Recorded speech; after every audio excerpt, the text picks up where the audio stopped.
السلام عليكم ورحمة الله وبركاته. أهلا ومرحبا بكم في فيديو جديد. حقق المنتخب الأرجنتيني فوزا كاسحا على نظيره البوليفي بسداسية نظيفة كان لميسي نصيب الأسد منها ضمن تصفيات كأس العالم لقارة أمريكا الجنوبية. المباراة جمع بين الفريقين ضمن الجولة العاشرة من تصفيات أمريكا الجنوبية، والتي يتصدرها المنتخب الأرجنتيني على ملعب المونيومنتال بمدينة بوينوس آيرس الأرجنتينية. في الدقيقة 19 افتتح ميسي التسجيل بعد خطأ دفاعي مع ضغط لوتارو مارتينيز ليسجل الهدف الأول.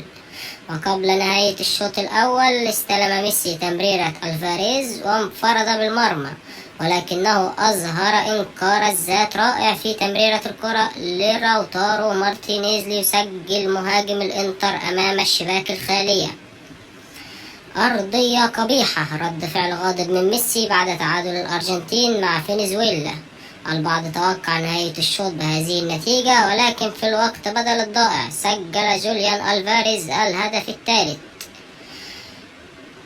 وبكده يكون الفيديو بتاعنا انتهى. لو عجبك الفيديو ما تنساش تعمل لايك للفيديو واشتراك في القناة وتفعل زرار الجرس علشان يوصلك كل جديد.